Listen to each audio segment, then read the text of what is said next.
नमस्कार, सुदर्शन न्यूज देख रहे हैं आप और मैं हूं आपके साथ मनीषा पाटीदार। बुलेटिन की शुरुआत करेंगे यूपी की खबर से, जहां पर फर्रुखाबाद में प्रशासन की लापरवाही हुई उजागर। जहां पर जिला प्रशासन की लापरवाही से हिंदू आस्था की आपको बताते चले कि हिंदू धर्म की आस्था से खिलवाड़ हो रहा है। जिला प्रशासन की लापरवाही से स्वर्गधाम नर्क में तब्दील हुआ है। वही शमशान घाट, जिसे स्वर्गधाम हिंदू धर्म में कहा जाता है, वही स्वर्गधाम में मुस्लिम बस्ती की नालियों का पानी सीधे गंगा नदी में गिर रहा है। स्वर्गधाम में जहां अंतिम संस्कार किया जाता है, जिसे जलते हुए शवों के बीच में गंदी नाली निकल रही है। ग्राम पंचायत सोता बहादुरपुर मुस्लिम बस्ती है। ये भी आपको बताते चले कि वहां से निकलने वाली गंदी नालियों का सीधा पानी जो है वो गंगा नदी में गिरता है। ग्राम पंचायत में नाली निकासी के लिए बनाई गई सरकारी नालियों को सीधे गंगा नदी में गिराया जा रहा है। अंतिम संस्कार में शामिल होने आए सौरभ कटियार ने बताया कि यह सनातन धर्म की आस्था से खिलवाड़ किया जा रहा है। मुस्लिम समुदाय के लोग जानबूझकर गंदी नालियों को गंगा में गिरा रहे हैं और अब इस संबंध में गंगा प्रदूषण नियंत्रण समिति के अध्यक्ष वरिष्ठ अधिवक्ता ब्रज किशोर मिश्रा ने बताया कि जिला प्रशासन की लापरवाही से हो रहा है। उन्होंने ये भी बताया कि जहां सनातन धर्म की आस्था के साथ खिलवाड़ किया जा रहा है, जिला प्रशासन की सीधी लापरवाही उजागर हो रही है। जब सरकारी नाली बनी है, उसे सीधे गंगा में गिराया जा रहा है। उनका कहना यह भी है कि वह गंगा सफाई के लिए कई वर्षों से प्रयास कर रहे हैं, लोगों को जागरूक कर रहे हैं। केवल अभी तक यहाँ की छपाई फैक्ट्रियों में 5 फैक्ट्रियां हैं जिन्होंने अपने यहाँ वाटर ट्रीटमेंट प्लांट लगाया है और चांदपुर में, खानपुर में इनमें छोटी छोटी फैक्ट्रियां लग करके और उनका सीधा सीधा पानी नालियों के माध्यम से गंगा जी में जा रहा है और उसको रोकने का कोई भी प्रयास नहीं किसी तरीके से हो रहा। और प्रदूषण के बोर्ड के लोग हैं वो भी उसमें जो है बिल्कुल प्रयास नहीं कर रहे हैं। आपके संगठन ने प्रयास किया अब तक? मैंने मुकदमे किए, मैंने वहां पे जो है गंगा जी के घाटों पे और उसके आसपास निगरानियां की, हमने निगरानी टोली बनाई और गंगा प्रदूषण के प्रयास से ही पिछले वाले जो जिलाधिकारी महोदय थे उन्होंने वहां पर बैरिकेटिंग लगवाई। उस गांव सोता बहादुरपुर गांव के वो सब सोता बहादुरपुर के गांव के लोगों ने बैरिकेटिंग लगाई, जिसमें लाखों रुपया खर्च हुआ होगा, वो तोड़ दी और फिर वहां गंदगी करने लगे घाट के किनारे। जब स्वर्गधाम के लिए आदमी जाता है तो एक पवित्र आत्मा के तौर पे हम लोग गंगा जी के लिए ले जाते हैं और जहां पर चिताएं जल रही हैं वहीं पर आपका सोच का पानी निकल रहा हो, घरेलू पानी निकल रहा हो और जो कीचड़ वाला पानी निकल रहा हो, ऐसे में हिंदू आस्था पर एक सवाल ये भी खड़ा है कि क्या हम स्वर्गधाम जा रहे हैं या नर्कधाम के रास्ते से हम स्वर्ग की प्राप्ति करने की कोशिश कर रहे हैं? देखिए, ये बहुत बड़ी विडंबना है कि जो आप कह रहे हो प्रत्यक्षम किम प्रमाणम, वहां प्रत्यक्ष देखा जा सकता है। ऐसी स्थिति ये हुई क्यों? ऐसी स्थिति ये पूरा का पूरा जो मैंने कहा ये सरकारी प्रयास है, सरकारी प्रयास के कारण हुआ है। ये सरकार ने इस तरीके के, प्रशासन ने यहाँ वहां पर इस तरीके का प्रयास किया। आपका कहने का मतलब सीधा प्रशासन जिम्मेदार है। पक्की नालियां बना दी, पहले पानी वहीं जज्ब हो जाता था कच्ची मिट्टी में, पक्की नालियां बना दी और लेटरिन और उसका पानी, पेशाब का पानी, ये सारा का सारा पानी एक बूंद भी पेशाब करते हैं सीधे गंगा जी में जाती है। और वहीं पर जो आपने कहा स्वर्गधाम, वास्तव में उसका जो सब होता है, जो सब है उसको गंगा नहलवाते हैं और गंगा नहलवाने के बाद उंगली भर करके जो है उनके मुंह में डाला जाता है। वही पेशाब वही उस तरीके का उसके जा रहा है। तो वो आप सही कह रहे हो कि स्वर्ग क्या सीधे सीधे साक्षात हम नर्क उसको दे ही रहे हैं, बिल्कुल। और प्रशासन को जो कार्य करना चाहिए, प्रशासन बिल्कुल ही मौन है।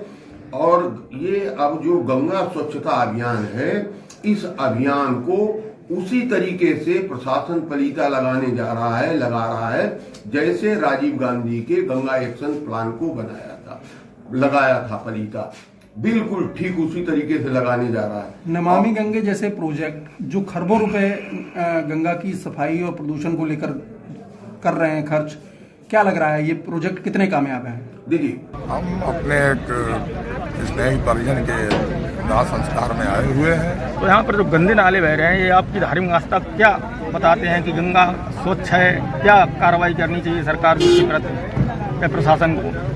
ये जो गंगा के तट पर गांव है, वहाँ से ये देखिए नाला पूरा बहता हुआ आ रहा है। इसमें दूषित पानी सीधा जहाँ पर शमशान में लोग अपनी परिजनों को जलाते हैं, वहीं पर बिल्कुल जा रहा है, सीधा गंगा में प्रवाहित हो रहा है। ये बहुत ही प्रशासन देख नहीं रहा है, इन पर कोई नज़र नहीं है। देखिए बिल्कुल पूरी गंदगी बहती हुई जा रही है वहीं पर। किस समुदाय के लोग हैं जो गंदे नाले को सीधा खुले आम में बहा रहे हैं? पूरी बस्ती जो है पीछे है, वो सब मुस्लिम समुदाय के लोग हैं और उन्हें इस गंगा से और इसकी आस्था से किसी प्रकार से कोई लेना देना नहीं है। सीधा सीधा धार्मिक आस्था के साथ खिलवाड़ हो रहा है, पूरी तरीके से खिलवाड़ हो रहा है और प्रशासन बिल्कुल ध्यान नहीं दे रहा है कि ये वो किस तरीके नाली का, लेट्रिन का, हर तरीके का गंदा पानी सीधा आपके गंगा जी में खुलेआम प्रवाहित हो रहा है। केंद्र और प्रदेश सरकार लगातार गंगा को अविरल और निर्मल बनाने के लिए तरह तरह की योजनाएं संचालित कर रही है, करोड़ों रुपए खर्च कर रही है। उसके बाद भी ग्राम पंचायत सोता बहादुरपुर में मुस्लिम समुदाय के लोग हिंदू धर्म की आस्था के साथ सीधा सीधा खिलवाड़ कर रहे हैं। स्वर्गधाम कहे जाने वाले शमशान घाट पर गंगा नदी में सीधे सीधे ग्राम पंचायत की गंदी नालियों को बहाया जा रहा है। इस पर प्रशासन भी कोई ध्यान नहीं दे रहा है। जब अंतिम संस्कार करने वाले लोगों से पूछा गया तो उनका कहना है कि विशेष समुदाय के लोग ये धर्म के साथ खिलवाड़ कर रहे हैं। फरुखाबाद से सुदर्शन न्यूज के लिए इसी से। यूपी के कुशीनगर थाना तरिया सुजान के गढ़िया चिंतामण गांव में लोक निर्माण विभाग की जमीन पर अवैध तरीके से मस्जिद और ईदगाह का निर्माण किया गया और इसको हटाने के लिए बार बार ग्रामीणों की मांग की जा रही है। हिंदू संगठनों ने भी मुख्यमंत्री को ज्ञापन सौंपा और इस अवैध कब्जे को खाली कराने की मांग की, लेकिन लोक निर्माण विभाग की सुस्ती की वजह से एक बच्ची की जान चली गई। बता दें कि एक बच्ची बाइक चला रही थी और अनियंत्रित होकर मस्जिद से टकरा गई। वही उपचार हेतु अस्पताल ले जाया गया, जहां डॉक्टरों ने उसे मृत घोषित कर दिया। परिवार वालों का रो रो कर बुरा हाल है। ग्रामीणों का कहना है कि बच्ची की मौत मौके पर हो गई है। आखिर यह अवैध मस्जिद कितने लोगों की जान लेगी? तो वही विभाग को चुप्पी साधे हुए बैठा है और उससे आक्रोश भी व्याप्त हो रहा है। और इस अवैध निर्माण पर प्रशासन और शासन का बुलडोजर चला है। कब चलेगा और कब ये मौत का मंजर रुकेगा, ये बड़ा सवाल है। मथुरा वृंदावन में श्री कृष्ण जन्मभूमि मुक्ति एवं मंदिर निर्माण के लिए 27 नवंबर को श्री कृष्ण जन्मभूमि मुक्ति न्यास के द्वारा अंतर्राष्ट्रीय धर्म संसद का आयोजन किया जा रहा है।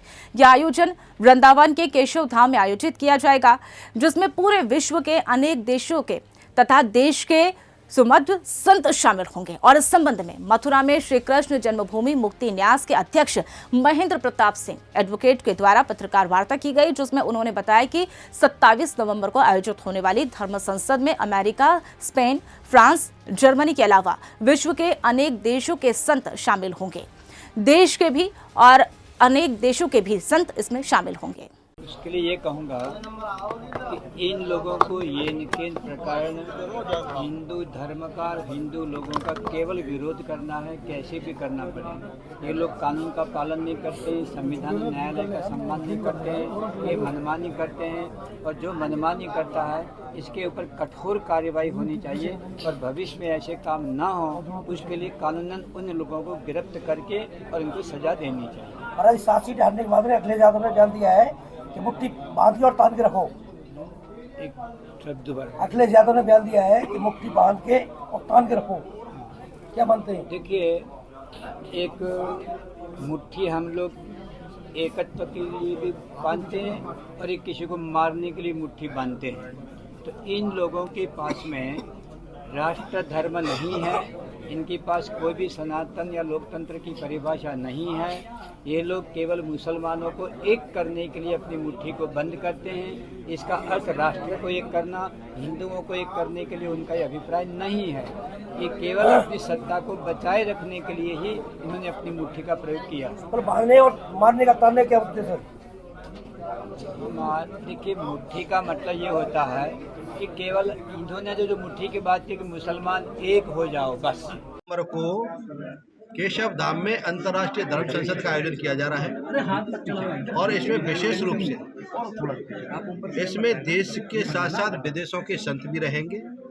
अमेरिका से संत रहेंगे, ब्रिटेन से संत रहेंगे, ऑस्ट्रेलिया से संत रहेंगे उनकी सहमति हमको मिल गई है और स्पेन की हीरोइन है वो भी यहाँ आ चुकी हैं। इसके अलावा हमारे देश के सभी मूर्धन्य संत चित्रकूट से लेकर के हरिद्वार से लेकर के बनारस, काशी, प्रयाग और नैमिषारण्य के सभी संत मौजूद रहेंगे। तेलंगाना के टी राजा प्रमोद कृष्णम, आदरणीय गोविंदराम तीर्थ जी, ज्ञानंद जी महाराज और देश के आदरणीय पूर्व मुख्यमंत्री तीरथ सिंह रावत जी, बहुत सारे मैं लिस्ट अभी आपको दे दूंगा। सभी की स्वीकृति हमको मिल गई है और इस धर्म संसद में विशेष रूप से चिंतन होगा जन्मभूमि की मुक्ति के लिए, मंदिर निर्माण के लिए होगा और एक समाधान की ओर हम चलेंगे। हमारा उद्देश्य है कि अब मंदिर निर्माण होना चाहिए, बहुत हो गया, क्योंकि अब हम लंबा इंतजार नहीं कर सकते। 70 साल हमने अयोध्या के मामले में इंतजार किया, अब हम जन्मभूमि में हमारे संत, महंत, विचारक, चिंतक सभी चाहते हैं कि शीघ्र से शीघ्र श्री कृष्ण जन्मभूमि का मंदिर का निर्माण हो और हमारा उद्देश्य अंतर्राष्ट्रीय धर्म संसद का यही है कि मंदिर निर्माण कैसे हो, इसमें हम समाधान करेंगे। जैसे राघवेंद्र सरकार का मंदिर बन गया है, ऐसे ही भगवान कृष्ण का वही मंदिर बनना चाहिए। आ गए हैं अवध बिहारी और अब आएंगे कृष्णमूर्ति।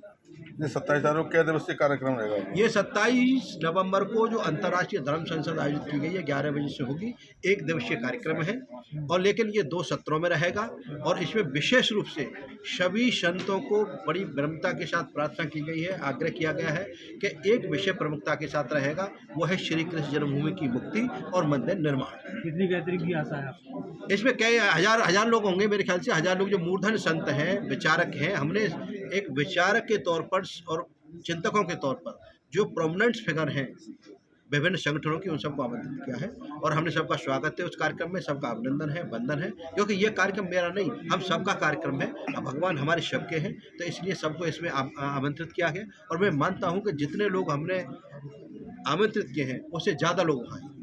किन किन महान संतों की इधर मौजूदगी देखने को मिलेगी? इसमें विशेष रूप से हमारे ब्रज के सभी संत रहेंगे, सबका आशीर्वाद हमको मिल गया है, स्वीकृति हमको मिल गई है।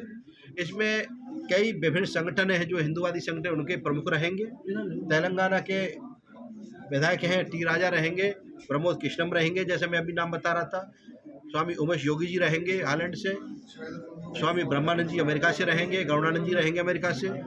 इसके अलावा विभिन्न 10 से 15 देशों से संत आ रहे हैं। इसके अलावा हमारे देश के प्रत्येक स्टेट राज्य से बहुत प्रोमिनेंट फिगर है हमारे संत चरणों की, संत भगवान की, वो सब लोग रहेंगे। आप आइएगा, वहाँ देखिएगा, एक अभूतपूर्व ऐतिहासिक और भारतीय इतिहास में ये अंतर्राष्ट्रीय धर्म संसद होने जा रही है, एक निर्णायक मोड़ लेगी और एक निर्णायक फैसला भी करेगी मंदिर निर्माण। बस्ती जनपद में बलरामपुर जिले में मार्केटिंग का काम करने आई एक युवती को कलावृत थाना क्षेत्र के मुस्तकम हम गांव में एक युवक ने उसे अन्य लोगों को ज्वाइनिंग करवाने का झांसा दिया और फिर पीड़िता को बाइक पर बैठाकर कलवारी से बस्ती लेकर गया। वहां पर रास्ते में नशीला पदार्थ पिला दिया, नशे की हालत में धुत, उसके बाद उसके साथ दुष्कर्म किया, अश्लील वीडियो बनाई और पीड़िता ने एसपी कार्यालय पहुंचकर आरोपी युवक के विरुद्ध शिकायत दर्ज करवाई। फिलहाल पुलिस पूरे मामले पर कड़ी कार्रवाई करने वहाँ से 4 लड़की आए थे सब कंपनी में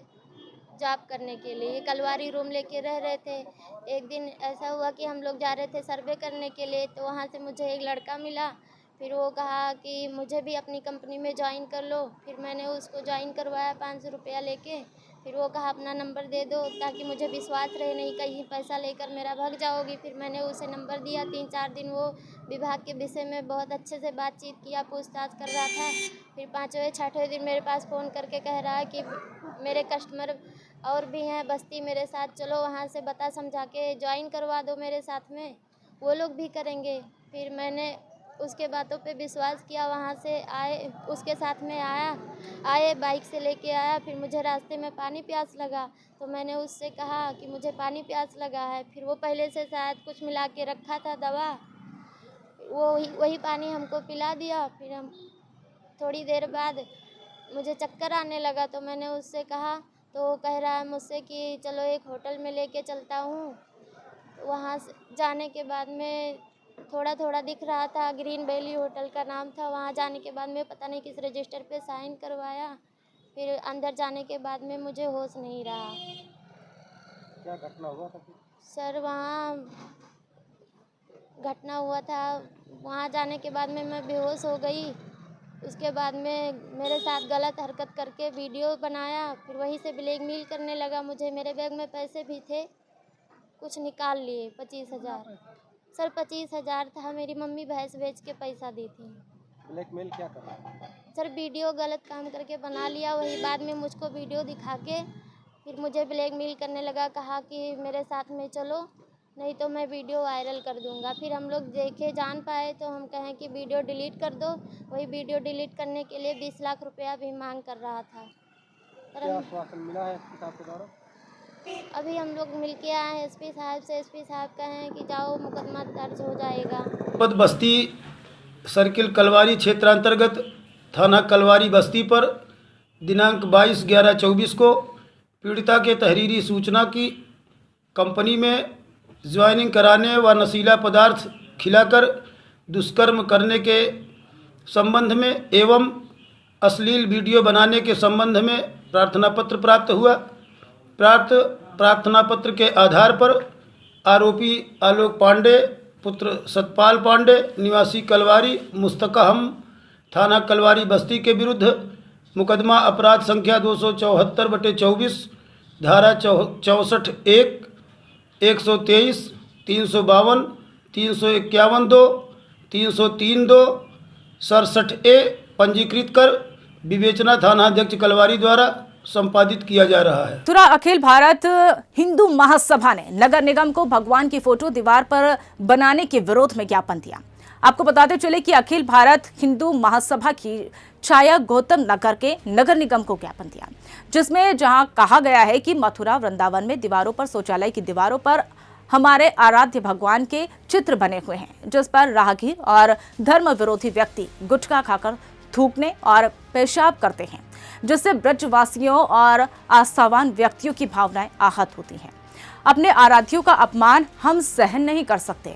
वहीं इस विषय पर अधिकारियों ने जब बातचीत की तो क्या कुछ उन्होंने कहा, देखें। श्रद्धालु आते हैं और ये आस्था का केंद्र बिंदु है मथुरा वृंदावन। यहाँ पे नगर आयुक्त द्वारा जगह जगह पे कूड़ा घर में, शौचालय पे, गंदी नाली के ऊपर हमारे हिंदू देवी देवताओं के चित्र बनाए गए हैं, जिसपे लोग थूक रहे हैं, पेशाब कर रहे हैं।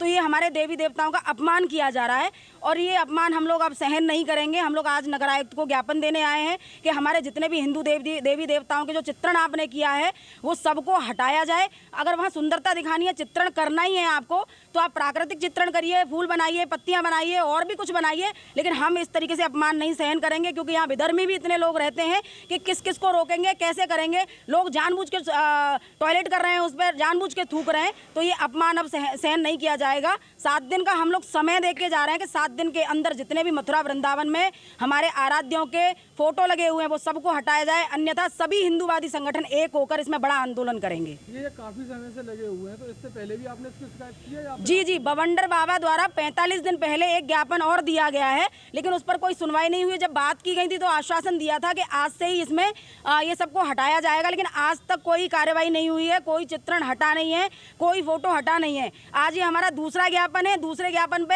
अगर हमें लगेगा ठीक है 7 दिन का समय अगर नहीं हटाएंगे तो हम दूसरे तरीके से उग्र विरोध प्रदर्शन करेंगे। क्या नगर निगम आपकी इन बातों को लेके आगे कोई कार्रवाई कर पाएगा?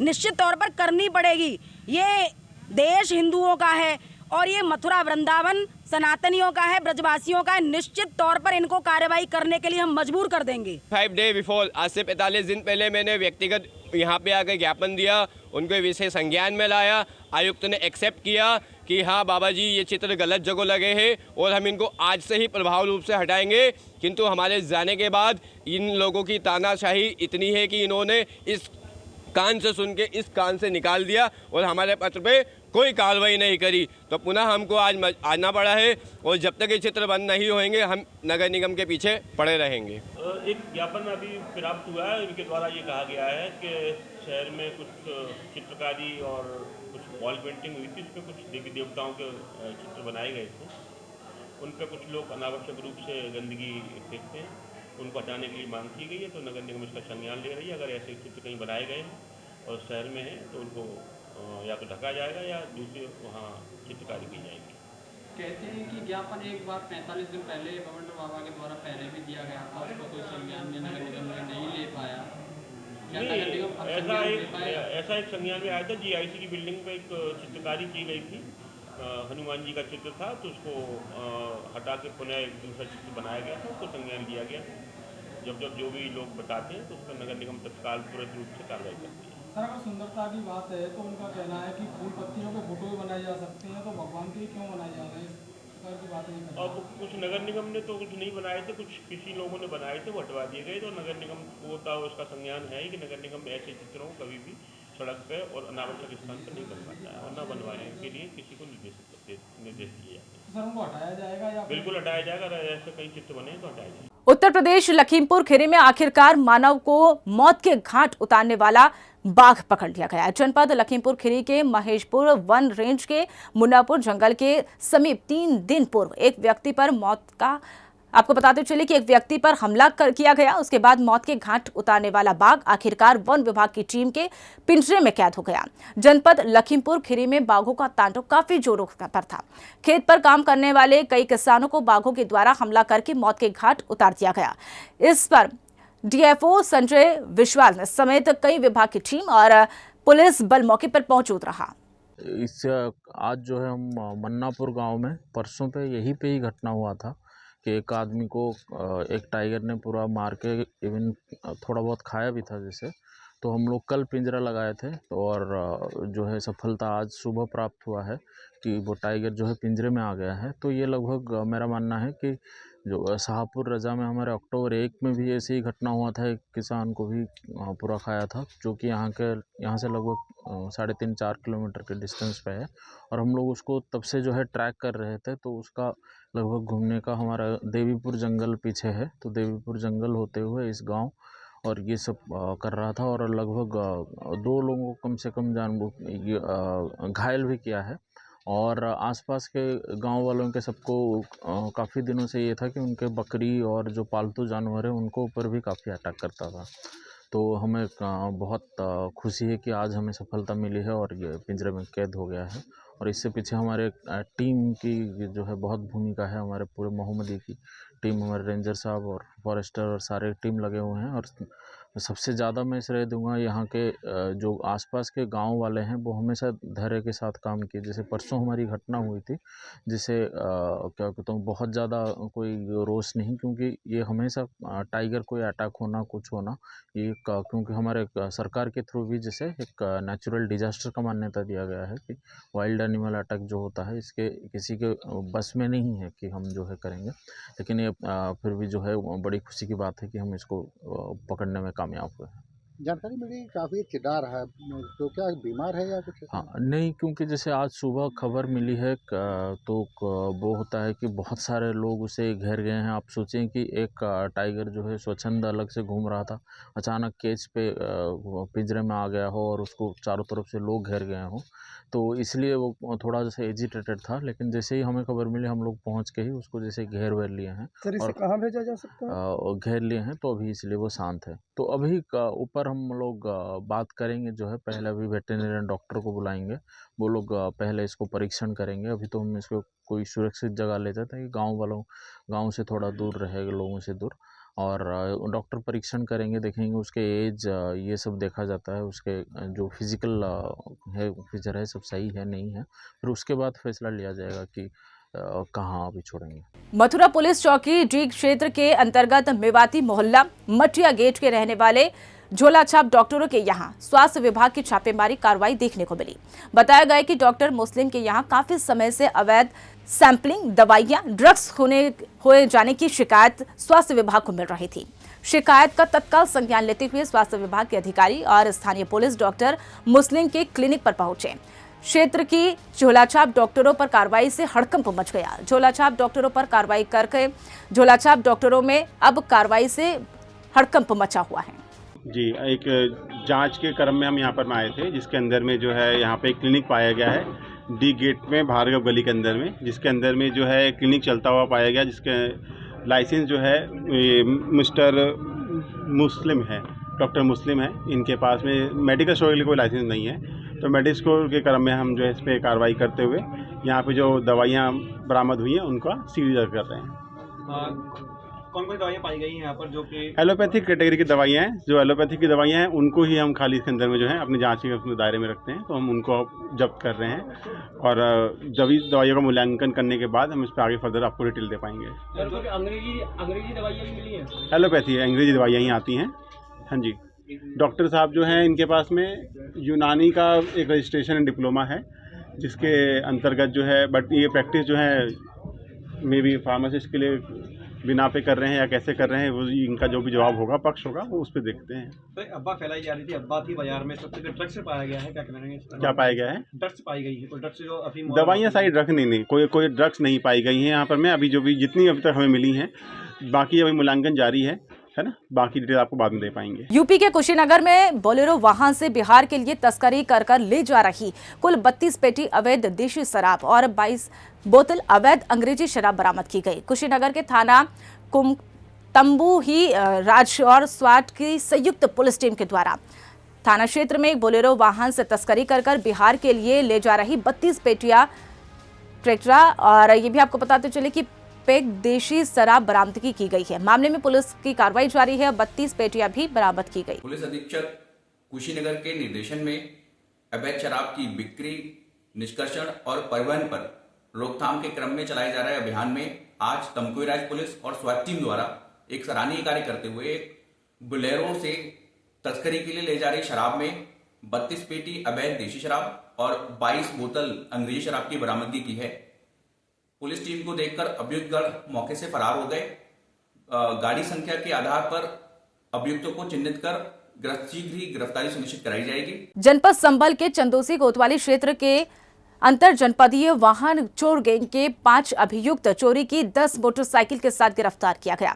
बता दें कि पूरा मामला संभल के चंदोसी क्षेत्र का पुलिस अधिकारी संभल कृष्ण कुमार बिश्नोई और अपर पुलिस अधिकारी श्री चंद्र के कुशल नेतृत्व में और निर्देशन में क्षेत्राधिकारी चंदोसी के नेतृत्व में पुलिस पहुंची और अपराधियों पर अंकुश लगाने के लिए और गोकशी, चोरी, लूट, डकैती, हत्या के अभियुक्तों में चेकिंग और वंचित अभियुक्तों की गिरफ्तारी के लिए चलाए जा रहे अभियान में कार्रवाई की जा रही है। जनपद संभल के थाना चंदोसी में अपराधियों के खिलाफ चलाए जा रहे अभियान के अंतर्गत आज थाना चंदोसी को एक अच्छी सफलता मिली है, जिसमें उन्होंने एक बाइक चोरी की सूचना प्राप्त होने पर उसका गहनता से जब उसकी जांच की, सीसीटीवी कैमराज के माध्यम से कुछ संदिग्धों की पहचान की और पहचान के बाद में जब उनसे सघनता से पूछताछ हुई तो उसमें एक बड़ी गैंग का खुलासा हुआ, जो कि अंतर जनपदीय वाहन चोरी गैंग है, जो कि मोटरसाइकिलें चोरी करती है दिल्ली से भी और यहाँ पे मुरादाबाद से, अमरोहा से इन्होंने पूर्व में बाइकें चोरी की है। इस गैंग के जो गैंग का मुख्य सरगना उसका नाम आदित्य यादव है, यह संभल का ही रहने वाला है और इसके साथ में इसके 4 और साथी हैं जो कि बाइकें चोरी करते हैं और बिचवाने का काम करते हैं। इन लोगों के पास से टोटल 10 बाइकें बरामद हुई है, जिसमें एफजेड, बुलेट और स्प्लेंडर और इस तरह की तमाम बाइकें बरामद हुई है। इन लोगों के खिलाफ कई सारी ऐसी भी बाइकें बरामद हुई है जिनके चेसिस नंबर इनके द्वारा खुर्द कर दिए गए हैं या फिर किसी अन्य चोरी की गई बाइक के नंबर हैं जो इन पे डाल के ये प्रयुक्त कर रहे हैं। इनके खिलाफ जो बीएनएस के अन्य सेक्शंस हैं जो कि इम्पोर्टेंट डॉक्यूमेंट्स को खुर्द करके बढ़ाने के, वो भी इस पे लगाए जाएंगे और इन सबको जेल भेजा जा रहा है। और इन लोगों के खिलाफ गैंगस्टर की भी कार्रवाई प्रचलित की जाएगी, क्योंकि इनके द्वारा गैंग बना के जो लाभ है अर्जित किया जा रहा है। मोटरसाइकिल चोरी में टोटल कितने आरोपित हैं सर? इसमें कुल 5 आरोपित हैं, उनमें से कुछ आरोपित हैं जो चोरी की गई प्रॉपर्टी है, स्टोलन प्रॉपर्टी है, उसको रिसीविंग करने के भी हैं और कुछ वो हैं जो चोरी करके एक आदित्य नामक व्यक्ति इसको देते हैं, ये फिर बाद में अपने दोस्तों के माध्यम से इसको बाजार में बिकवाता है, ये कह के कि ये फाइनेंस की गाड़ी है, फाइनेंस की कुछ किस्तें बाकी हैं अभी, और ये कह के औने पौने दाम पे 10,000 से 15,000 रुपये में ये बाइकों को बाजार में बिकवाने का काम करता है। इन 5 के खिलाफ कहीं और भी मुकदमे दर्ज हैं? आदित्य के खिलाफ ये मुकदमे दर्ज हैं, पूर्व के 3 मुकदमे दर्ज हैं और अन्य भी मोटरसाइकिल इनके पता करके मुकदमे को पंजीकृत। फर्रुखाबाद में पुलिस की घोर लापरवाही उजागर हुई है, जहां पर 2 दिन से गायब नाबालिग छात्रा का मामला दर्ज नहीं किया गया। जहां युवक युवती के निर्माणाधीन मकान में शव मिलने से सनसनी फैल गई, वहीं युवती का अर्धनग्न शव मिला। मौके पर पहुंची नाबालिग छात्रा की चाची ने थाना प्रभारी पर मुकदमा दर्ज न करने का आरोप लगाया।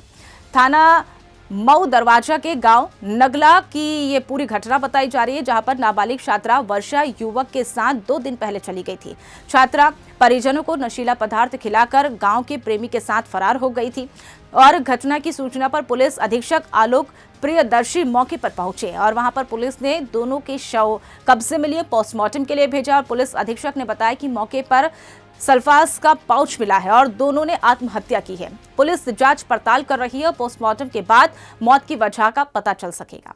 दरवाजा थाना क्षेत्र में सूचना मिली कि दुनिया बूथ में एक आधा बना हुआ घर है, उसमें थोड़ा जंगल में है, वहाँ एक लड़का के शव की सूचना पर पुलिस यहाँ पहुंची है, सारे अधिकारी यहाँ पहुंचे हैं। यूपी के बस्ती जिले के पेकवलिया थाना क्षेत्र के जीतीपुर गांव का दिल दहला देने वाली खबर सामने आई है, जहां पर युवक को उसके पिता और भाइयों ने इतना पीटा कि उसकी मौत हो गई। आंख पर गंभीर चोटें लगने की वजह से आंख भी फूट गई। आपको बता दें कि पारिवारिक विवाद को लेकर नशे में धुत दो परिवारों में मारपीट हुई। परिवार के लोगों ने 32 वर्षीय एक युवक को काफी मारा पीटा। पत्नी के मुताबिक उसकी आंखें भी फोड़ दी गई। गंभीर हालत में उसे CHC परशुरामपुर और वहां के जिला अस्पताल अयोध्या लेकर गए, जहां पर घायल युवक की इलाज के दौरान मौत हो गई। मृतक की पत्नी ने जायदाद हड़पने के लिए हत्या करने के आरोप लगाए हैं। थाने में तहरीर दी है और इसके बाद इसी आधार पर पुलिस ने मृतक के पिता, भाई समेत 5 आरोपियों के खिलाफ हत्या का केस दर्ज कर लिया है और जांच जारी है। थाने की चौकीदार है, पेकवलिया थाने की। हमारे पति की हत्या कर दी है घर वाले। क्यों हत्या की है, क्या कारण है था? कारण ये है कि मतलब वो बोले कि हम टैक्सी लेंगे। कौन बोला टैक्सी लेंगे? हमारे पति। तो हमारा देवर बोला एक बार पिकअप लिए थे तो क्या किए, तो वो बोले कि मतलब पिकअप तो लिए थे, एक बार गलती हो गया, बिक गया, हम दोबारा टैक्सी लेंगे, अपना गाड़ी चलाएंगे। तो ऐसे बाताकाही हो रहा था दोनों लोग में, बातबाजी। फिर बोले कि मतलब ये देवर हमारे बोले कि शादी में 50,000 देने के लिए बोले थे, दिए क्यों नहीं? तो बोले कि हम मतलब कमा करके बाद में दे देंगे। नहीं दे पाए, पैसा नहीं था तो हम बाद में दे देंगे। बस ऐसे बाताकाही में बस सब लोग मिल करके मारने लगे उन्हें। देवर की शादी हो गई थी आपकी? 17 तारीख को उसकी शादी थी। अच्छा, तो पता चल रहा पार्टी वगैरह भी थी, शराब वगैरह भी लोग पिए हुए थे, मुर्गा वगैरह भी बना था घर में? नहीं, पार्टी तो हुआ था। अच्छा, कितने लोग मिलके मारे हैं आपके पति को? मिल करके मारे हैं पूरे फैमिली। कैमरे में देख की बात करी? हाँ, पूरा फैमिली मिलकर मारे हैं उन्हें। थाने पे आप गई थी, वहाँ चौकीदार है? तो क्या वहाँ थाने पे गए थे, क्या हुआ? पर वही छोटा वाला देवर जो है उसी को बंद किए हैं, बाकी और सब लोग अभी घर पे ही हैं। हाँ, कत्ल हो गया, अभी किसी को पकड़ कर नहीं लाए हैं। क्या भाई थे आपके पति? 4 भाई थे। ये कैवे नंबर पे थे? ये दूसरे नंबर पे माजिल थे हमारे पति। अच्छा। देखने नहीं दिया। और जब वहाँ कल हम गए थे, पोस्टमार्टम जो हुआ था लहास ही गए अयोध्या, तो वो सब लोग वहाँ से लेकर के आए, बोले कि मतलब यहाँ रहो पुल के नीचे, अभी हम लेकर आ रहे हैं लहास, यहीं जलाएंगे। उसके बाद वो पता नहीं कहाँ से चकमा दे करके निकल गए, पता नहीं चला कहाँ गए और हमें दिखने नहीं दिए अपने पति को। कौन लोग लेके चले गए थे? वही ससुर, जेठ, देवर सब लोग थे। पीड़िता द्वारा लिखित तहरीरी सूचना कि मेरी जायदाद हड़प लेने की नियत से मेरे पति अमेरिका बर्मा साकिन जीतीपुर थाना पेकवलिया जनपद बस्ती को मेरे ससुर रामलखन वर्मा, सास मालती देवी, ज्येष्ठ राम गणेश, देवर राजेंद्र व विनोद द्वारा लाठी डंडों से बुरी तरह मारा पीटा गया, जिससे उनकी आंख में भी काफी चोट आ गई। CHC परशुरामपुर ले जाया गया, जहां डॉक्टर द्वारा उन्हें मृत घोषित कर दिया गया। इसके संबंध में मुकदमा अपराध संख्या 157/24 वैधानिक धाराओं में पंजीकृत कर विवेचना थाना पेकवलिया द्वारा संपादित की जा रही है। हरदोई में भीषण सड़क हादसा हो गया, जिसमें बारातियों की 5 बारातियों की मौत बताई जा रही है, जिसमें 4 की हालत गंभीर है। वहीं बस और बोलेरो की हुई टक्कर से बारात से वापस आ रहे थे। ये भी आपको बताते चले कि 5 बारातियों की मौत बताई गई है और 4 गंभीर हालत में हैं। हादसा हरदोई की मलवा कोतवाली क्षेत्र का है। मल्लावा अंतर्गत यह सूचना मिली कि गौरी चौराहा के पास एक बोलेरो जो कि कानपुर से शादी समारोह से वापस लौट रही थी, अनियंत्रित होकर एक बस जो कि बघौली से बारातियों को लेकर वापस लौट रही थी में टक्कर हो गई। इसमें 5 लोगों की दुखद मृत्यु हो गई। इसमें इस सूचना पर तत्काल स्थानीय पुलिस मौके पर पहुंची है, राहत एवं बचाव कार्य को आरंभ किया है। इसमें 4 लोग जो कि घायल थे उनको तत्काल इलाज हेतु लखनऊ रेफर किया गया है। बस में से किसी को कोई गंभीर चोट नहीं पहुंची थी। इसमें परिजनों की तहरीर पर मुकदमा पंजीकृत कर लिया गया है एवं आवश्यक वैधानिक कार्रवाई की जा रही है। फर्रुखाबाद में गोली लगने से प्रधान का पुत्र घायल बताया गया है। ये भी आपको बताते चले कि जांग में गोली लगने से ग्राम प्रधान राजेश्वरी का पुत्र प्राशु पुत्र प्रदीप यादव 17 वर्ष घायल बताया जा रहा है और कई राउंड फायरिंग करने का आरोप लगा है। सूचना पर पहुंची डायल 112 पुलिस ने पीआरबी से घायल रात्रि करीब 11:30 पर जिला अस्पताल लोहिया में भर्ती करवाया। पुरानी रंजिश को लेकर पूर्व प्रधान पृथ्वीराज से वर्तमान प्रधान के परिवार की रंजिश चल रही है। घटना की सूचना मिलने पर क्षेत्राधिकारी अमृतपुर रविंद्रनाथ की राय ने जिला अस्पताल में लोहिया में पहुंचाया, जहां पर घटना की पूरी जानकारी जुटाई और घायल की जानकारी ली। सूचना पर पहुंची फॉरेंसिक टीम ने साक्ष्य एकत्रित किया और घायल को लोअर को अपने साथ लेकर गई। मतलब आए थे गाड़ी दे रहे थे। 6 बजे की बात है। एक ट्रेनेटर डाल देना उसके शाम को सूर्यास्त हो गया था। कहाँ घटना कहाँ हुई है? मतलब घर के आज घर में आपके घर के पास दरवाजे पे? घर के बाहर। आपके घर के बाहर? अच्छा, उस समय लाइट थी नहीं? लाइटें थी, आज लोगों ने बंद कर दी। नहीं, घर उसमें उजाला था कि अंधेरा? नहीं था, अंधेरा था। क्या हुआ था? लड़ाई हुई थी, वो गाली दे रहे थे। कौन? पृथ्वीराज। अच्छा, ये कौन है? प्रधान है। अच्छा, और पंचम राम लड़े थे। क्या गाली दे रहे थे? ऐसे ही गाली दे रहे थे। किस बात को लेकर? जमीन का झगड़ा था। किस मतलब मेरी जमीन की 40 से हम कर रहे थे। अब मैं आज गोबर डालने गया था तो उन्होंने नहीं डालने दिया, इसीलिए शाम को गाली दे रहे थे। फिर क्या हुआ? हमने मना करी था, फिर क्या हुआ? फिर बस वो आए, शाम को गाली दे रहे थे तो हम लोगों ने कहा क्यों गाली दे रहे थे, उन्होंने फायरिंग की। अच्छा, कितने फायरिंग की? राम लड़ी। कैसे आप देख पाए? तो अंधेरा था बता रहे? मतलब पास में ही थे ना। कितना दूर से फायरिंग की? लगभग 8-10 मीटर। 10 मीटर से? कई लोग फायर किए? लोग 5-6-7 लोग थे। कई फायर हुए? फायर तो लगभग 15-20 हुए। 20 फायर हुए? अच्छा, पहले मैं वहाँ पे कि फिर अपने घर जाके। आपके यहाँ कई फायर हुए? आपको लगभग 6-7 जी उन्होंने यहाँ 7 आपके ऊपर? जब सर गए थे तो नंबर वाले उनके पास कोई लाइसेंस नहीं? कुछ नहीं। अच्छा, आपके साथ और कौन था? और मेरे पिताजी के भाई थे। और कौन था? अंकल थे, कुंडी थे। आस पड़ोस से कोई? हाँ, पूरा परिवार? अच्छा, पूरा मोहल्ला था। फिर क्या हुआ? फिर क्या हुआ, गालियाँ दी उन्होंने, लग गई फायर। तब फिर वो लोग चले गए। जब सर उम्र गई तब भी वो गालियाँ दे रहे थे। आप उसमें खड़े थे कि बैठे थे? हम मतलब पकड़ रहे थे ना तो लोग अपने घर वाले। किसको? अपने घर वाले। जब पकड़ रहे तभी गोली लगी? हाँ जी। अच्छा, मतलब जब गोली लगी तो उसमें आप खड़े थे? खबर बिहार की गया से। आपको बताते चले कि बिहार सरकार के मंत्री संतोष सुमन ने कहा कि बिहार में 4 सीटों पर एनडीए की बढ़त बनाई हुई है। एनडीए का लहर है और जनता का एनडीए पर विश्वास है। 2025 में होने वाले विधानसभा चुनाव में एनडीए की जीत सुनिश्चित है। और क्या कुछ कहा, आपको सुनवाते हैं। ये जीत का श्रेय जनता को जाता है। जीत का श्रेय एनडीए के सभी कार्यकर्ताओं को जाता है। जीत का श्रेय आम जनता और नेता जो एनडीए के नेता हैं। और हम समझते हैं कि ये जीत बिहार के लिए जो 4 सीट हम चुनाव में जीते हैं, बिहार के लिए एक झांकी है। एनडीए की जो आंधी है उसकी एक झांकी है। जो विपक्ष के नेता बोलते थे कि हम लोग सभी जगह जीत रहे हैं, जनता ने दिखा दिया है कि जनता विकास के साथ है। जनता का विश्वास हम लोग के साथ है, एनडीए के साथ है।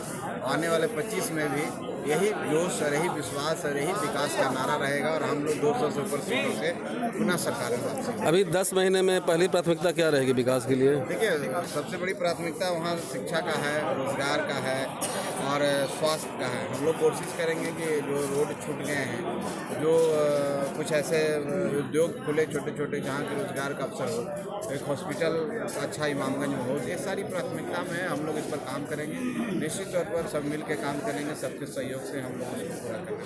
धन्यवाद करते हैं। उसके बाद सरकार जो हमारा सरकार चल रहा है, जो हमको टिकट दिए उम्मीदवार बनाए, उनको आभार प्रकट करना चाहती हूँ। और बेलागंज के महान जनता जिन्होंने अपना बेटी और बहन समझकर हमको वोट देने का काम किया, उनको मैं बधाई देती हूँ। 10 महीने में विकास का काम पर पहला प्राथमिकता क्या होगी? जो भी टाइम मिला है इसके लिए बहुत बहुत बधाई। और जितना ज़्यादा से ज़्यादा काम करके इतना कम टाइम में हम और क्षेत्र में विकास करेंगे, फिर बेलागंज विधानसभा में और कट के पत्रकार भाई दिखाएंगे। हाँ, सारी पार्टियां बधाई दी हैं और माननीय मुख्यमंत्री जी ने हमारे ऐसे महिला बैकवर्ड क्लास की महिला पर को टिकट देकर उन्होंने हम पर आसान किया है। और इसका परिणाम है कि हमारी जनता हम पर विश्वास करके, सरकार पर हमारा विश्वास करके, और सभी समाज के लोग हमारे, खास करके जो हमारे गठबंधन में थे सब लोग भाई बहन, गठबंधन से हट के भी कितना लोग चुप होकर के वोट दिए हैं। हमारे मुस्लिम भाई, मुस्लिम बहनें, सब लोग, सभी समाज के लोग एक सूत्र में बनकर और वोट दिए हैं। उनको बहुत बहुत मुबारकबाद और बहुत बहुत बधाई।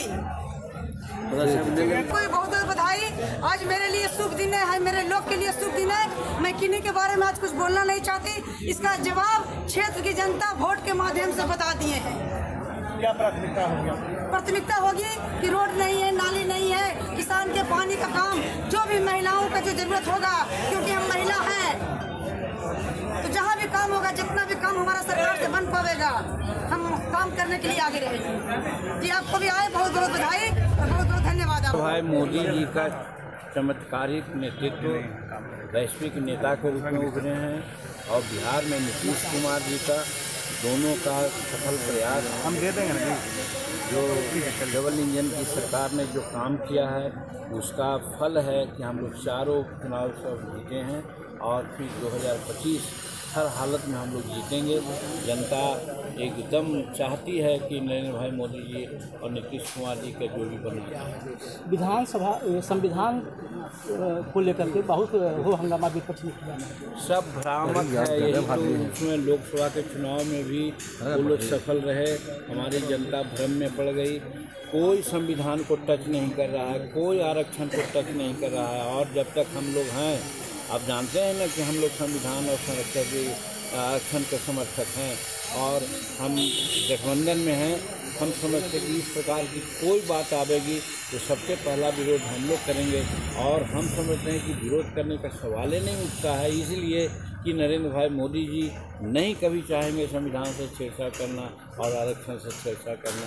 ये कह करके, मन बहला करके लोगों को लोग भ्रामिक स्थिति ला करके अपना वोट लेते हैं। इसमें कोई सच्चाई नहीं है। संविधान इंटैक्ट है, बाबा अम्बेडकर साहब को सबको सम्मान है, और आरक्षण भी ज्यों का त्यों रहे। बिहार के दरभंगा में दिनांक 23 नवंबर 2024 आक्रोश यात्रा मंच जिला दरभंगा के तत्वावधान में रिटायर्ड फौजी महेंद्र शाह की अध्यक्षता में और विश्व हिंदू परिषद के सह जिला मंत्री राजीव प्रकाश मधुकर के नेतृत्व में एक दिवसीय धरना आक्रोश यात्रा मंच के तत्वावधान में भारत देश में सनातन बोर्ड की मांग को लेकर किया गया। क्या कुछ कहा उन्होंने, आपको सुनवाते हैं। मैं भारतवासियों को तहे दिल से मैं सभी भाई आग्रह करता हूं कि ये सनातन बोर्ड की गठन जल्द ही हो, और लगातार यह जैसे माने कार्यक्रम चलता रहेगा जब तक मेरा गठन बोर्ड तैयार नहीं हो जाएगा, क्योंकि यह मेरा हक और हकूक है हिंदुस्तानियों के लिए। ये हिंदुस्तान नहीं बल्कि हिंदू स्थान है, जिसको हिंदुस्तान बोलना चाहिए, ना कि हिंदुस्तान बोलना चाहिए। तो आज जितने भी वक्फ बोर्ड है उसके लिए लाखों एकड़ जमीन जैसे कब्जा कर रखा हमारे हिंदुस्तान की धरती पर, हमारे सीना पर रह करके जैसे इन्होंने अपना कब्जा करके दबाना चाहता है। हम तमाम हिंदू भाइयों से मैं आग्रह करता हूं, निवेदन करता हूं, चंदन करता हूं, वंदन करता हूं कि हमारे राष्ट्र में, हिंदुस्तान में हमारा जैसे यह सनातन बोर्ड गठन होना चाहिए। तो आज यह मैसेज जो है कर्पूरी चौक पर, दरभंगा जिला के कर्पूरी चौक पर, और इसका मेमोरेंडम माननीय जिलाधिकारी महोदय को भी हम लोग जाकर के मौनी बाबा के तहत साथ में जाएंगे, और विश्व हिंदू परिषद के आपके मधुकर जी भी हैं, कुछ लोग साथ में जाएंगे, उनको मेमोरेंडम देंगे कि दरभंगा जिला अछूता नहीं है, ये सर्व से आगे है, मिथिलांचल की धरती है, माँ सीता की जानकी का जगह है ये।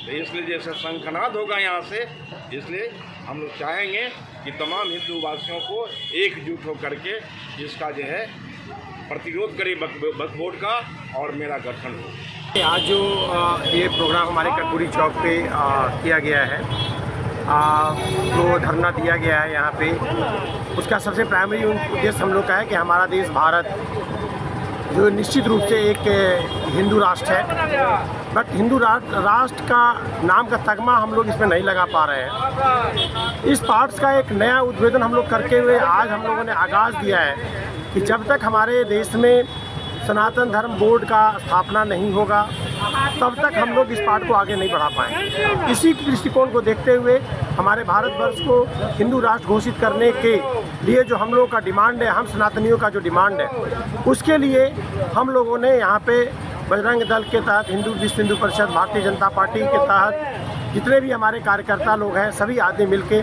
एक आवाज़ दिया है और आवाज़ को बुलंद किया और दूसरे के हाथ को मजबूत किया है कि हमारे देश में सनातन बोर्ड का गठन हो, और गठन होने के पश्चात हम लोग एक कड़ी जरूर बनाएं कि हम अपने भारत देश की रक्षा, यहाँ की संस्कृति, मर्यादा और माता बहनों की रक्षा करते हुए विश्व हिंदू परिषद हो या भारतीय जनता पार्टी हो या बजरंग दल हो या जितने भी हमारे देश के सेनानी लोग हैं, उन लोगों के सहयोग से हम अपने देश भारतवर्ष को एक हिंदू राष्ट्र के रूप में घोषित कर पाएँ, यही हमारा उद्देश्य है। देश में एक संविधान से देश चलेगा तो फिर भारत देश में वक्फ बोर्ड और अल्पसंख्यक सहयोग क्यों? अगर ऐसा है तो भारत में सनातन बोर्ड भी होना चाहिए। इस मांग को लेके संतों के द्वारा 16 नवंबर को दिल्ली में संसद किया गया था, जिसके निमित्त हम लोग दरभंगा में भी इसका पद यात्रा निकाले थे, और उसके बाद आज 23 नवंबर को धरना के माध्यम से दरभंगा से हम लोग संतों का मजबूती के लिए और भारत देश में सनातन बोर्ड का गठन हो, इसकी मांग को लेकर हम लोग बैठे हैं। और हम लोग चाहते हैं कि धरना के माध्यम से इसका आवाज़ बुलंद हो, सभी सनातनियों को एक होकर, सम्मिलित होकर इसका आवाज़ बुलंद होना चाहिए, और भारत देश में एक संविधान, एक कानून चलना चाहिए। अगर वक्फ बोर्ड है तो भारत में सनातन बोर्ड भी होना चाहिए, अन्यथा वक्फ बोर्ड बंद हो। क्योंकि देश के अंदर जिस प्रकार से हिंदुओं के संपत्ति को लूटा जा रहा है, यह वक्फ बोर्ड के अंदर जो कानून है उसके द्वारा लूटा जा रहा है। और यह भारत देश हिंदुओं का देश है। जब भारत में धर्म के आधार पर देश बंटवारा हुआ तो उस समय कुछ जयचंद नेताओं ने अपनी स्वयं की फायदा के लिए गैर हिंदुओं को बसने दिया, और वो आज हम लोगों के सर के ऊपर बैठकर तांडव कर रहा है, जो हम लोग कतई बर्दाश्त नहीं करेंगे। हम लोग को भारत सरकार से सनातन बोर्ड चाहिए, अगर नहीं देंगे तो वक्फ बोर्ड बंद होना चाहिए। उम्मीद दिखाई दे रही है कि सनातन बोर्ड का गठन होगा, आपको एकदम होना चाहिए। उम्मीद की क्या बात है, ये मांग है। अगर भारत देश में एक संविधान है तो एक संविधान होना चाहिए, अगर नहीं दूसरा संविधान से विशेष धर्म के लोग चलते हैं तो हमारे सनातन धर्म का भी संविधान होना चाहिए। करना होगा, सरकार को झुका कर रख देंगे। अगर नहीं किया तो हम लोग संत समाज, पूरा दरभंगा के, पूरे विश्व के सनातन इसके ऊपर जागरूक हो रहे हैं। इसका बहुत बड़ा आंदोलन दरभंगा में दिखेगा। मैं देश का बात नहीं, अपने दरभंगा का बात कर रहा हूँ। आज हम लोगों ने धरना के माध्यम से विरोध प्रकट किया और मांग किया हूँ, आने वाला समय में विशाल यहाँ पे जन सैलाब उतरेगा इस मांग को लेकर। वासियों को नहीं, मैं पूरा देश को कहना चाहता हूँ, हिंदू सनातन जितना धर्म जो मानते हैं, और ये भारतवर्ष एक भारत भूमि जो है एक साधारण भूमि नहीं है, अभी विश्व का ये गुरु कहलाते हैं। और यहाँ जो हिंदू का धर्म का नहीं रक्षा हो तो कहीं नहीं हो सकता है। ये भारत पूरा विश्व का गुरु माना जाता है। भारत वर्ष के जितने हिंदू सनातन धर्मी हैं, हम सबको जागना चाहिए। और जब भारत में भारत बोर्ड हिंदू रक्षा नहीं हो तो कहीं नहीं हो सकता। इसलिए अभी जो 1 दिवसीय ये धरना रखा गया है, मेरे नजरों पूरा रखें जोर शोर से, और उसमें हम आगे होके इनके ये मेरे साथ हैं और नवयुवक साथ होगा तो निश्चित रूप से ये काम सफल होगा। सरकार से यही कहना चाहेंगे, जो अभी का जो वातावरण चल रहा है, हमारे देश पर जो खतरा है, हिंदू सनातन धर्म की सबसे पहला रक्षा करना कर्तव्य है सरकार का। और साधु संत यदा यदा ही अधर्म स तदात्मात्म सृजाम्यहम्, जब कोई भी इस पृथ्वी पे संकट आता है तो संत महात्मा भगवान से कामना करते हैं, संत महात्मा ही आगे होते हैं, तब ये हिंदू सनातन धर्म सुरक्षा होता है। तो ये रक्षा होना चाहिए, हर व्यक्ति को जागना चाहिए और हर व्यक्ति को आगे होकर इस पर कदम बढ़ाना चाहिए। और ये 1 दिवसीय धरना के बाद आगे का आपका क्या कार्यक्रम होगा? इसके बाद का आगे का कार्यक्रम फिर इस पर विचार करेंगे, विचार करके, और ये एक दिन के नहीं समझिए, ये अखंड चालू रहेगा जब तक ये हिंदू बोर्ड गठन नहीं होगा हिंदू सनातन धर्म का रक्षा के लिए, तब तक हम सब ये चलाते रहेंगे। बिहार के मुंगेर के सफिया सराय थाना क्षेत्र का मामला है, जहां पर सफिया सराय थाना क्षेत्र अंतर्गत पूर्वी टोला फरदा के समीप सदर अनुमंडल पुलिस अधिकारी राजेश कुमार के नेतृत्व में विशेष अभियान चलाकर एक हथियार तस्कर को 10 पिस्टल 20 मैगजीन के साथ गिरफ्तार किया गया। वहीं पुलिस अधिकारी के द्वारा प्रेस वार्ता कर जानकारी दी गई कि सफिया सराय थाना अध्यक्ष अमरेश कुमार को गुप्त सूचना मिलने पर कार्रवाई की। गुप्त सूचना मिली थी कि सफिया सराय अंतर्गत कुछ लोग सिंघिया से लेकर के टेम्पो के माध्यम से अवैध हथियार की डिलीवरी करने वाले हैं। तो एसडीपीओ सदर के नेतृत्व में टीम का गठन किया गया और एसएचओ सफिया सराय के द्वारा रेड किया गया। वाहन चेकिंग के क्रम में एक टेम्पो को रोका गया, उसमें जो तलाशी ली गई उसमें एक बोरा मिला। बोरे के में जो तलाशी ली गई तो उसमें 10 पिस्टल और 20 मैगजीन जो कि फिनिश्ड हालत में थे, नए थे, वो बरामद हुए हैं। उसमें से एक व्यक्ति की अरेस्टिंग हुई है, जिसने बताया है कि सिंघिया की तरफ से वो हथियार लेकर के आ रहा था, मिर्ज़ापुर बर्धा की तरफ लेके जा रहा था और उसको फिर आगे उसको बेचना था उसको। इसमें 3 व्यक्ति और शामिल थे जो कि पुलिस को देख करके वहाँ से फरार हो गए। उनकी भी पहचान हो गई है, उनकी भी अरेस्टिंग जल्द की जाएगी। पूछताछ के दौरान क्या हम लोगों को कुछ जानकारी मिली है कि कहाँ पे हथियार की मैन्युफैक्चरिंग हो रही है, वहाँ पे स्पेशल टीम का गठन करते हुए उस जगह पे भी हम लोग रेड करेंगे और आगे कहाँ कहाँ इन लोगों को डिलीवरी देनी थी वो भी नाम सामने आए हैं, उसकी भी हम लोग जल्दी कार्रवाई करेंगे। खबर ग्वालियर से है, जहां पर योग युवाओं से लेकर बुजुर्गों के जीवन जीने का एक साधन है। नियमित रूप से योगाभ्यास करने से न केवल व्यक्ति स्वस्थ रहता है बल्कि रोग प्रतिरोधकता क्षमता को भी विकास करता है। और इसी को लेकर भारतीय योग संस्थान अमरकंटक इंक्लिम की संचालिका संतोष तोमर ने 9वें स्थापना दिवस के मौके पर बताया कि निःशुल्क योग का आयोजन नवंबर 2016 यानी कि 8 वर्षों से पुरुष महिला अभ्यर्थियों के द्वारा सुबह 6 बजे से 7:30 तक यानी 1.5 घंटे योग अभ्यास नियमित रूप से कराया जाता है। और इस मौके पर अमरकंटक एन्क्लेव के योग अभ्यास कराने वाले महिला और पुरुष समेत स्थानीय निवासी मौजूद रहे। जी 2016 में नवंबर से ही स्टार्ट किया था, आज इसका स्थापना दिवस है। यहाँ पर लगभग कितनी महिलाओं को प्रेरित हुई है इससे योग से आपके? काफ़ी, करीब 20 महिलाएं और कुछ पुरुष भी हैं। कितने बजे से चालू करती हैं? ये 6 बजे से शुरू होता है और 7:30 बजे तक चलता है। अच्छा, कितनी महिलाएं पुरुष आपके इस योग में शामिल हो जाते हैं लगभग? जैसे संख्या इतनी है, कभी 10, कभी 20, कभी पूरे आ जाते हैं, कभी कम आते हैं। अच्छा, योग को लेकर के आप क्या संदेश देना चाहेंगी ग्वालियरवासी महिलाओं पुरुषों के लिए? मेरा तो यही कहना है कि योग सबसे बड़ी विधा है, योग ही है जो आपको स्वस्थ बना के रखेगा। मेरा तो खुद का पर्सनल वो है कि मैं बहुत बीमार रहती थी, मेरे घुटनों में दर्द था, ज़मीन पर नहीं बैठ पाती थी। आज मैं योग की वजह से ज़मीन पर बैठ रही हूँ, सारे काम कर रही हूँ। योग मैं समझती हूँ कि सारी बीमारियों को ख़त्म करने की एक बहुत ही बड़ी विधा है कि भाई योग अपना है। मेरा तो सबसे यही संदेश है कि सभी लोग योग करें और निरोग रहें। खबर मध्य प्रदेश के सीधी जिले से है, जहां कृषि विभाग की मिली भगत से व्यापार में लगे अधिकांश कारोबार शहर से लेकर गांव तक बिना पंजीयन के बीज दुकानों का कारोबार संचालित करने की होड़ में लगी हुई है। इन दिनों गेहूं चना के बीजों की मांग सबसे ज्यादा बनी हुई है और इसी वजह से अधिकांश व्यापारी किसानों को भारी पैदावार मिलने का झांसा देकर मुंह मांगी कीमत पर नकली बीजों को बेचने में लगे हुए हैं, जबकि जबकि बीज व्यापार करने के लिए संबंधित व्यापारियों को कृषि विभाग से लाइसेंस लेना काफी आवश्यक होता है, लेकिन अधिकांश व्यापारी बिना लाइसेंस लिए ही सीजन आने पर बीज की बिक्री शुरू कर देते हैं। अब देखना होगा कि संबंधित विभाग के अधिकारी नकली बीज का व्यापार करने वालों के ऊपर कार्रवाई क्या करते हैं।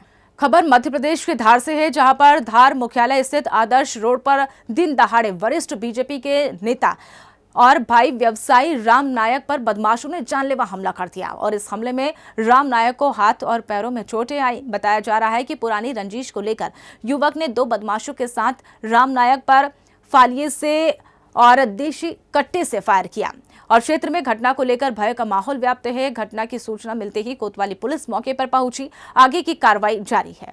थाना कोतवाली की घोड़ा चौपाटी के पास सब्जी ठेलों के पास में एक गोली चालन की घटना कारित हुई है। हमने उसमें अपराध पंजीबद्ध कर लिया है और उसके कहे अनुसार अन्ना और 2 अन्य व्यक्तियों के खिलाफ हमने प्रकरण पंजीबद्ध कर लिया है। हमारी टीमें रवाना है, जिससे उनको गिरफ्तार कर लिया जाएगा। मामला को गंभीरता से लिया जाएगा और शीघ्र गिरफ्तारी कर ली जाएगी। किसके नाम आ रहा है? फरियादी के अनुसार अन्ना और 2 अन्य व्यक्तियों के नाम है। हम तकनीकी साक्ष्यों के माध्यम से उसका काम करेंगे। हमारी टीमें लगी है शीघ्र गिरफ्तार करने। फिलहाल मेरे साथ खबरों में इतना ही। आप देखते रहिए सुदर्शन न्यूज।